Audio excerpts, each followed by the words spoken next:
जीवन में कई बार आप अपने लिए रास्ते चुनते हैं, पर कई बार ज़िंदगी आपके लिए रास्ते तय करती है। हम आज आपको एक ऐसे जाबाज सिपाही से मिलवाएंगे जिनके लिए रास्ते ज़िंदगी ने खुद चुने। लोगों ने कभी उन्हें डरपोक कहा तो कभी उनकी बहादुरी के कसीदे पढ़े। आज हम जानेंगे रामचंद्र जी के बारे में, जो एक दिन अचानक ही आर्मी में भर्ती हो गए थे। माँ ने रोकना भी चाहा, पर बेटे का जज्बा देखकर अपनी इच्छा को मन में ही रोक लिया। अब एक ही लक्ष्य था, भारत माँ की सेवा। हुआ भी ऐसा ही। उन्हें रिजांगला हिल पर पोस्टिंग मिली।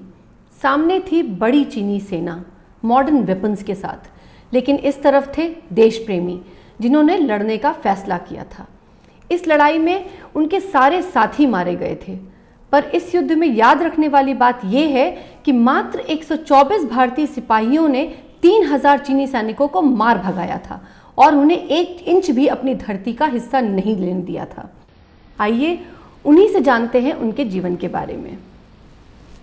सर, ये तो हम सभी जानते हैं कि बचपन का हमारे जीवन में बहुत अहम प्रभाव पड़ता है। आपका बचपन कैसा रहा?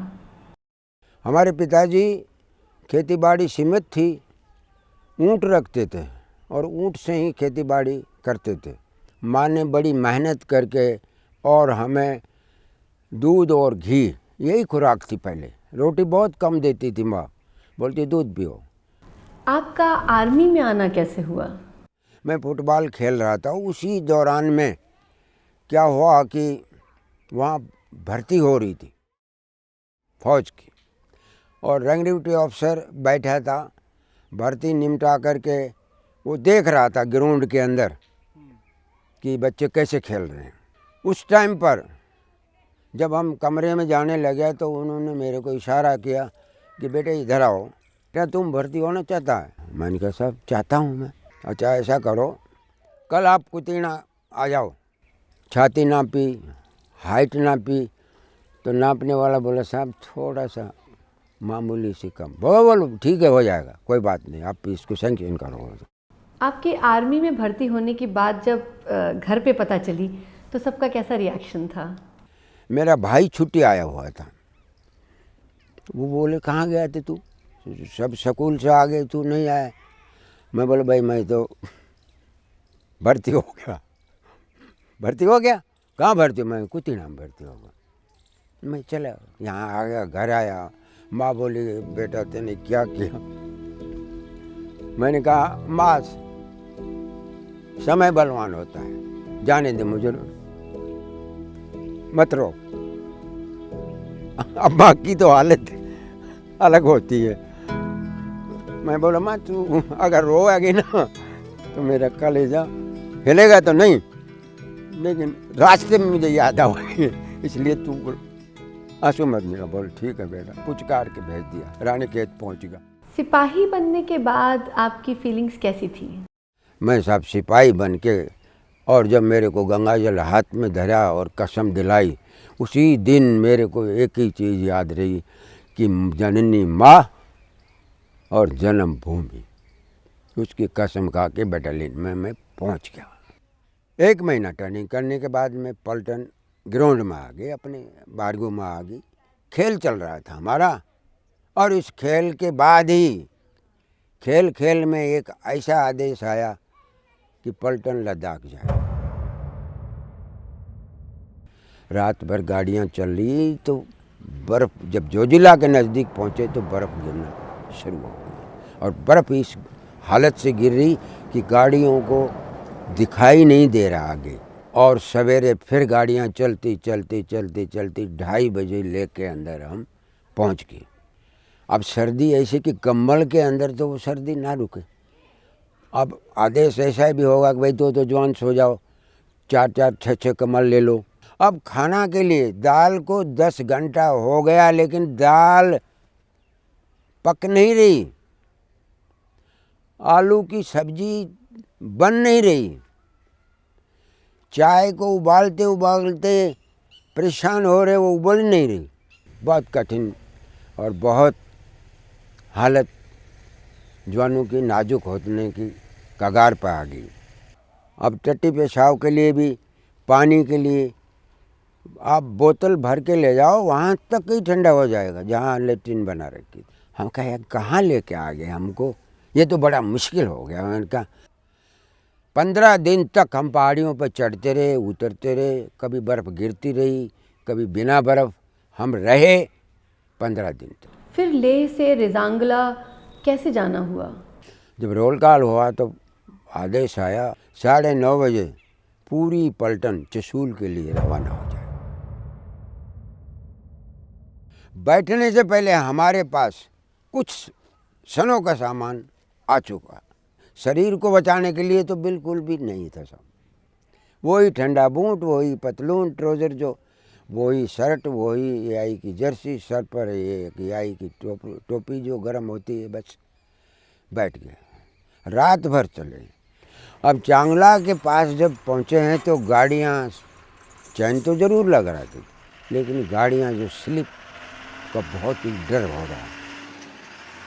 बर्फ़ को काट काट काट काट काट काट गाड़ियाँ चांगला बाबा के पास हम सवेरे पहुँच गए और 4:30 बजे हम चसूल पहुँच गए।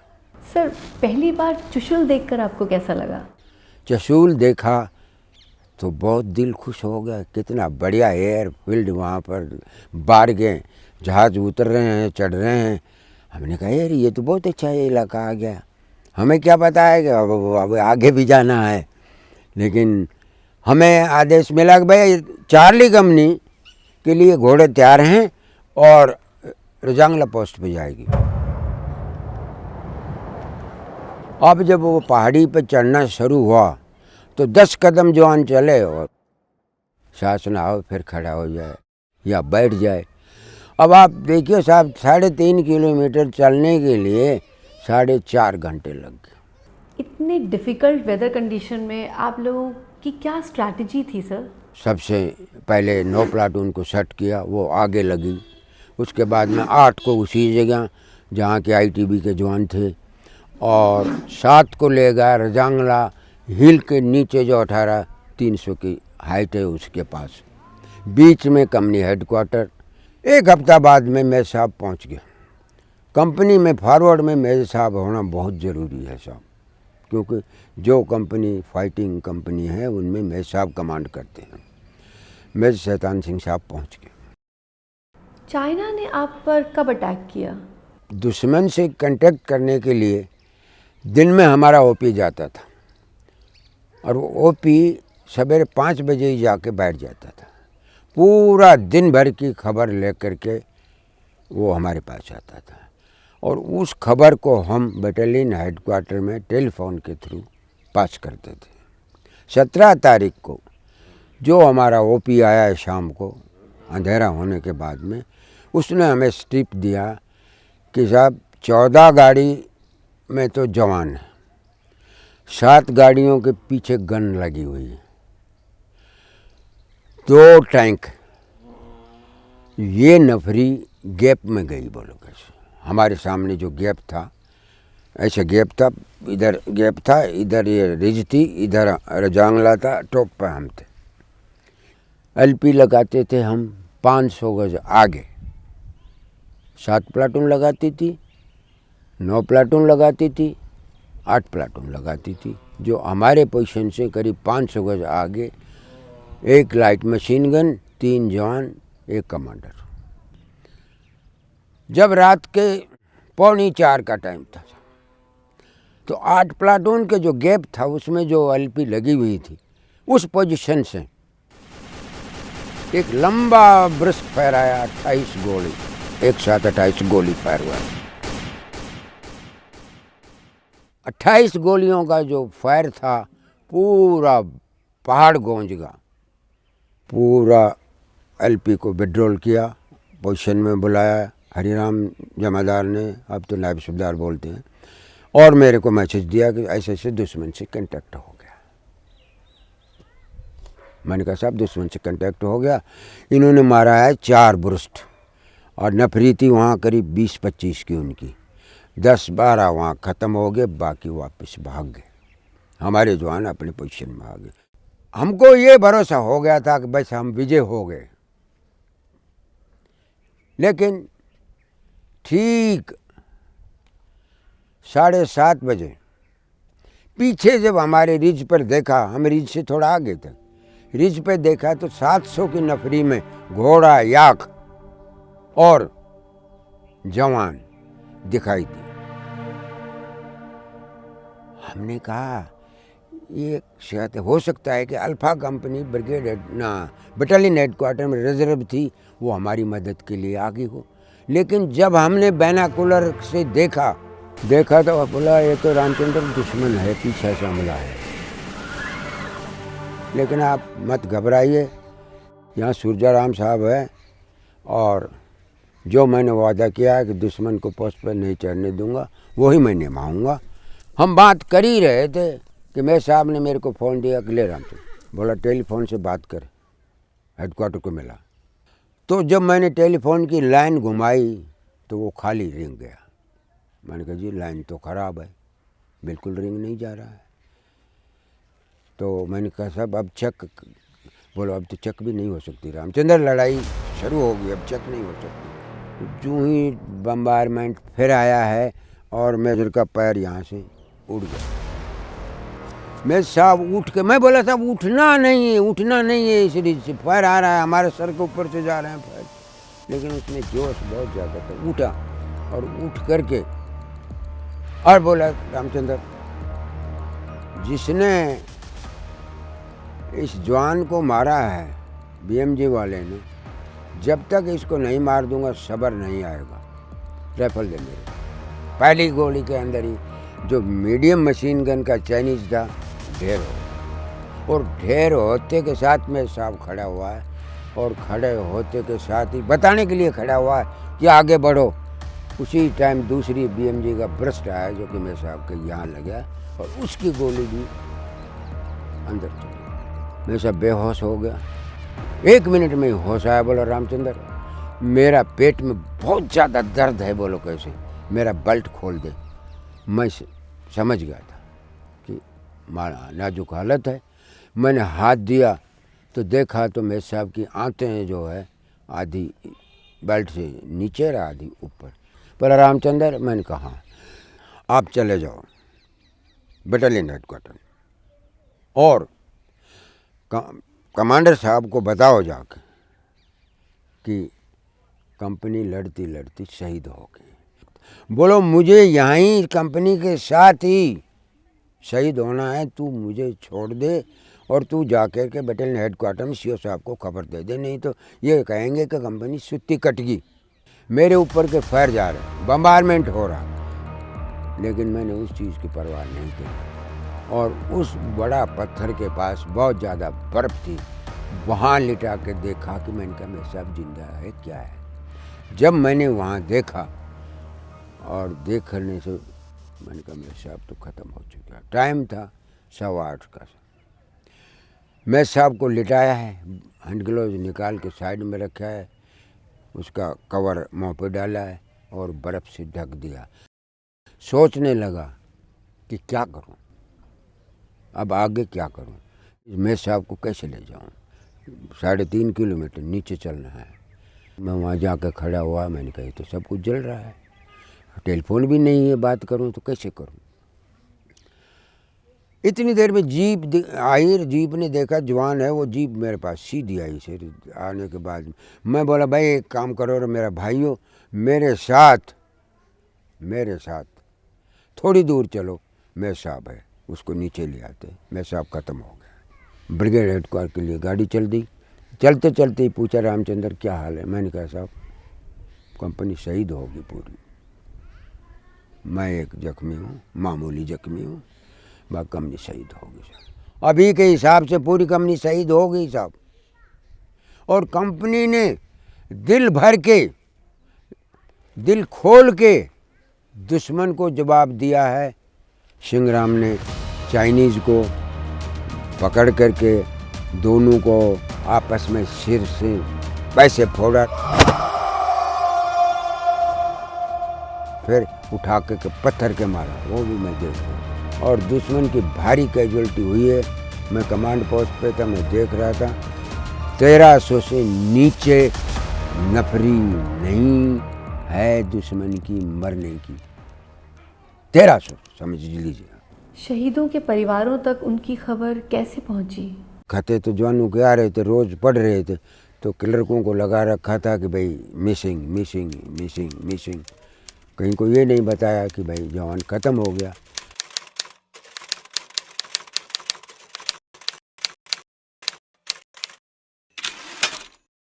ब्रिगेड कमांड को आपने क्या इंसिडेंट सुनाया था? पूरी मैंने उनको कहानी बताई। आखिर मेरे को एक ही धमकी मिली वो ब्रिगेड कमांडर साहब से कि रामचंद्र तेरा कोर्ट मार्शल होगा। मैंने कहा क्यों साहब? बोलो 120 जवान थे ना, 124 थे। हाँ, मैंने कहा साहब ठीक है 24 थे, इतना कैसे मार सकते हो, इतना कैसे मार सकते हो? मैंने कहा दम होना चाहिए, हौसला होना चाहिए साहब। और उसके बाद में समय बीतता गया और 63 के अंदर फरवरी में आदेश मिला कि भाई अपनी लाशों को रेड क्रॉस के थ्रू ले सकते हो। ये टीम भी पूरी वहाँ पहुँची और वो टीम पहुँचने के बाद मेरे साथ चढ़ी है और मैंने पहले मेरे साहब को दिखाया है। जवानों के हाथ से ग्रेनेड भी बड़ी मुश्किल से छुटाए थे, क्योंकि जो थ्रू कर रहा है, फेंक रहा है, तो जवान की छाती में ब्रस्ट लग गया तो फिर वहाँ की वहाँ बंद रह गया। जब आप लोग वापस रिजांगला पहुंचे तब आपने वहां क्या देखा? उस हालत को देख के हमारा ब्रिगेड कमांडर टी.एन. रैना, जो बाद में आर्मी का चीफ बन के, वो इतने भावुक हो गए कि उनकी लड़ाई में एक आंख चली गई थी तो पत्थर की थी। इतने भावुक हो गए और दिल इतना भर आया उनका भीतर से कि उनकी आंख, दूसरी में तो आंसू टपक गया, लेकिन दूसरी तो आंख ही जमीन में गिर गई। और हरी सिंह कर्नल जो एच.एस. ढिंगड़ा हमारे थे कमांडिंग ऑफिसर, उस आंख को उठा के रुमाल से साफ करके बोला कि साहब दिल को कैड़ा रखिए, ये आपके बहादुर जवान थे, आज सो गए, अमर हो गए, लेकिन 1 इंच जमीन चाइना को नहीं दी। मैं बोला साहब ये मोर्चे देख लिया, वो इस नरसिंह धर्मपाल दहिया का काम देख लो, मैंने तो संभाल लिया, 17 को बैंडेज कर रखा है और हाथ में मोरफिया इंजेक्शन है, छाती में ब्रश लगा हुआ है, ऐसे शेर सो रहा है। अब आगे चलो, मैंने कहा 3 इंच मोटर को दिखाता हूँ, 9 प्लाटून को दिखाता हूँ, 7 प्लाटून को दिखाता हूँ। तो पूरा उन्होंने हैंडअप कर दिया और मेरा भी दिल ऐसा हो गया, क्योंकि मेरे तो बाजू के जवान थे, मेरे तो भाई थे, मेरे तो साथ एक प्लेट में खाना खाते थे। और जब उनकी हालत देखी, और वो बहुत सौ की, तो मिसिज को मैं जानता था, और जब मेरी नज़र उन मिसिजों पर गई तो भीतर से मेरा दिल भर आया कि हे भगवान, ये जोड़ा बिछड़ गया। लेकिन हिम्मत करके मैंने कहा ये बहादुर, ये तो अमर हो गए, और इनके पीछे जो परिवार है जब तक जिंदा रहे, रामचंद्र तुझे मदद करनी पड़ेगी। ये कहानी साहब उनकी वीरों की, बहादुरों की।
आज हमने देखा कि कैसे कभी कभी हमारी लाइफ की स्क्रिप्ट हमारी लाइफ खुद लिखती है। ये थी कहानी उस बैटल की जहां सिर्फ 124 भारतीय सिपाहियों ने 3000 चीनी सैनिकों को धूल चटा दी थी। भरोसा है आपको वीर देशभक्त की ये अनसंग स्टोरी पसंद आई होगी। इस कहानी को शेयर कीजिए ताकि ये ज़्यादा से ज़्यादा लोगों तक पहुंच सके, और ऐसी ही अनसंग स्टोरीज़ को विटनेस करने के लिए हमारे चैनल को सब्सक्राइब कीजिए। Stay tuned.